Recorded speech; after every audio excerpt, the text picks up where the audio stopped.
नागपुरात शेतकऱ्यांचं आंदोलन सुरू आहे। या शेतकऱ्यांच्या आंदोलनामुळे अनेक नागपूर शहरामध्ये परिणाम होतात। यासोबतच आउटर रिंग रोड जो आहे, जबलपूर सिवनी हायवे आहे असो किंवा वर्धा रोड असो किंवा चंद्रपूर वर्धा रोड असो, नागपूर चंद्रपूर असो, हे सर्व रोड बंद झालेले आहेत। याचा मोठा परिणाम ट्रक चालकांवर होत आहे, यासोबतच प्रवाशांवर होत आहे। मोठ्या प्रमाणात या रोडवरून, या महामार्गावरून प्रवास होत असतो।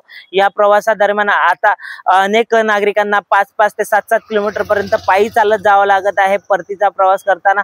याचबरोबर ट्रक चालक मागच्या 2 दिवसापासून उपाशी असल्याचे, या जाम मध्ये फसल्यामुळे त्यांना या रस्त्यावर कोणत्याही प्रकारचे धाबे नाहीत किंवा जेवणाची व्यवस्था नाही। यामुळे त्यांना जेवणाची व्यवस्था सुद्धा सुरळीत होत नाही आहे आणि बाकी सगळ्या समस्यांना सामोरं जावं लागतंय। बऱ्याच ट्रक चालकांच्या साहित्यांमध्ये फळाचे साहित्य आहे, शेतीचा माल आहे, तो सुद्धा वाया जातोय। अशा पद्धतीचा ट्रक चालक सांगत आहेत। तू इथे आलायस, कुठे आहे, काय कसं राहतोयस, काय?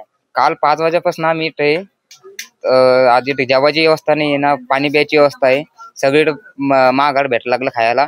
ते 20 रुपयाची प्लेट तिथे 80 रुपयाला भेटायला लागली खायला। कुठून आलायस, कुठे जाणार होता, काय सोबत आहे, काय सांग? मी जबलपूरहून आलतो, जाम घेऊन गेलो तिकडनं पेरू।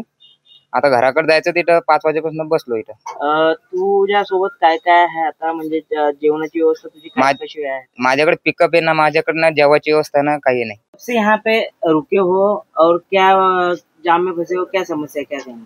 कल 5 बजे से खड़े हैं भाई साहब, और समस्या ये है ना, खाने की व्यवस्था है, सब कुछ महंगा मिल रहा है और अब फिलहाल मिल भी कुछ ना रहा। और अभी 12 घंटे से ऊपर हो गए हैं, आपकी गाड़ी फंसी है। आपको कहाँ जाना है और आपके साथ क्या सामान है? बॉम्बे जाना है, बांस लोड है गाड़ी में, और कोई भी जाम खुलने की या वैसी कोई समस्या अभी पता चल ना रहा, कब खुलेगा कब ना खुलेगा। बहुत ड्राइवर परेशान है, ड्राइवर के सभी जनता परेशान है, ड्राइवर ही थोड़ी है इसमें, बीवी बच्चे किसी के, सब बसे वाले सभी परेशान है। ऋषभ फरकुंडे, न्यूज 18 लोकमत, नागपुर।